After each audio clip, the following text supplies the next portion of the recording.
Yo, what's up? Welcome back to another episode of the Swiss. Not exactly a loaded Friday night here as far as basketball is concerned.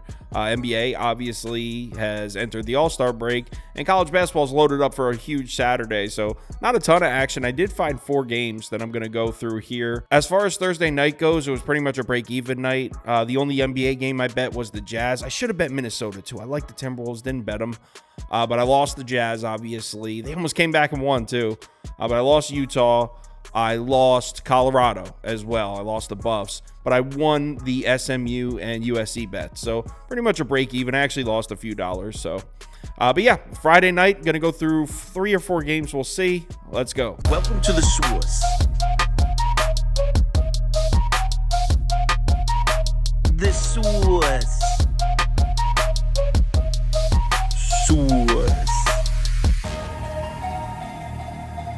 Hey, get the Swiss. We're going to start off with VCU on the road at St. Louis here. SLU catching 5 points at home. The total sitting at 144. Let's take a look at some betting trends on the St. Louis side. 6-7 against the spread at home this year. Just 1-5 against the spread in their last 6 home games, though. But check this out, though. 4-1 against the spread as home dogs this year, and they have covered 2 in a row. 2-0 against the spread in their last 2. On the Virginia Commonwealth side, we got some really nice looking trends here. 4-1-1 against the spread on the road this season. 3-0 against the spread as road favorites, and they're on a heater right now.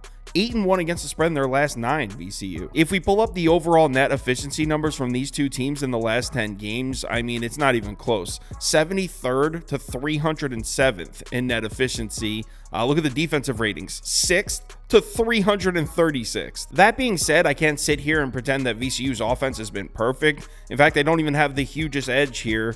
They should be able to get to the free throw line, but other than that, as far as the main 4 factors go, not a crazy edge here for Virginia Commonwealth. But there is a nice little matchup on the shot charts here for VCU. In the last 10 games, 32.1% of VCU shot attempts have come from above the break. They've been taking a lot of threes out on the perimeter, and they've been hitting them too, shooting 38.2% from a team out there in the last 10. They're also hitting 43.2% of their corner threes in the last 10 too.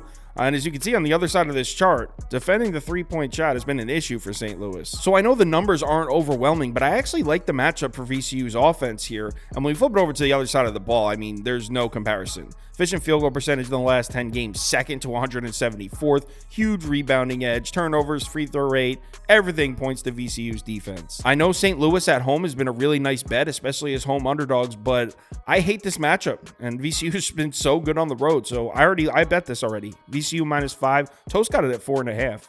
Next game. Villanova on the road in Georgetown. Hoyers are catching 10 points at home. The total sitting at 139.5.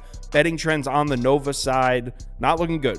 3-5-1 against the spread on the road this year. 0-2-1 against the spread in their last 3 on the road. 1-2 against the spread as road favorites this year. On the Georgetown side, just 4-11 against the spread at home this year. That's ugly, but 5-4 against the spread in their last 9. So Georgetown, they cover the number here and there. This is a pretty quick description here. How can we lay double-digit points with Villanova on the road? At home, Villanova's a solid team. They're 26th in overall net efficiency, 21st in offensive rating, 77th in efficient field goal percentage. Look at those same numbers on the road.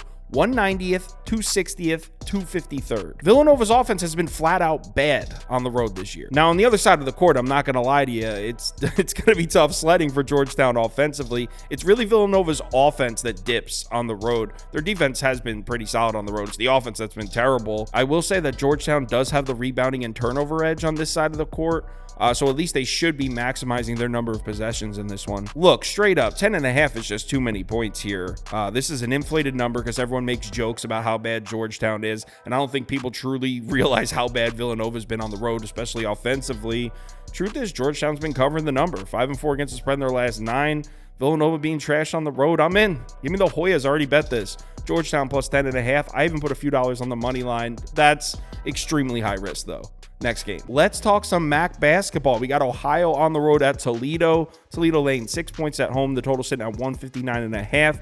Betting trends on the Ohio side. Just 2-6 against the spread on the road this year, but they've been covering the number a lot as of late. 6-2 against the spread in their last 8 overall. On the Toledo side, they're 6-7 against the spread at home this year. 5-6 against the spread as home favorites. Not really much to go by there. As far as matching these two teams up on the court, straight up, Ohio's going to be scoring points in this game. I mean, look at the efficient field goal matchup in the last 10 games, 27 to 323rd. I mean, yes, Toledo does have the rebounding edge, but no doubt, this is a nice little matchup for the Bobcats offense. Look at the shot zones here in the last 10 games. You want to know where Ohio takes most of their shots from? The rim and the above the break three. Those two shot zones account for 66% of the Ohio shot attempts in the last 10 games. Look at Toledo's defensive efficiency numbers from those two spots in the last 10. 181st, 220th. Now, if you're wondering, with this kind of matchup, why is Toledo laying 6 points here? It's because when we flip it around, Toledo should be getting buckets right back. I mean, they've got the huge edge on offense. Ohio's been a much better offensive team than a defensive team. So everything I just said about Ohio's offense, you can almost copy and paste it for the Toledo offense as well. But still, the bottom line is I'm not laying 6 points to an Ohio team that I think is going to be scoring baskets left and right. I think this, I don't want to say a shootout because Ohio doesn't run the fastest pace, but I think they're going to be going bucket for bucket here. And I want the extra points in my pocket. Give me Ohio +6 next game. The Lobos, New Mexico, on the road at San Diego State. San Diego State laying 6.5 points at home. The total sitting at 153. I actually didn't have time to make graphics for this one. I was leaning towards New Mexico, and I know Toast likes New Mexico plus the points. He's on New Mexico +6.5, so I'm going to side with him there. New Mexico +6.5. If you want our top bets for all sports parlays of the day, or you'd like to join our Discord, head over to KyleKirms.com. The information's right there on the homepage. I know it's not the most exciting betting weekend in the world, NBA All-Star Weekend, but it is the Daytona 500, and I'm going to be dropping a video. I love betting NASCAR. For those of you who don't know me, I'm not very good at it, but I have a lot of fun doing it, and I put a lot of work into it too. So I'll be dropping a video for the Daytona 500 probably tomorrow.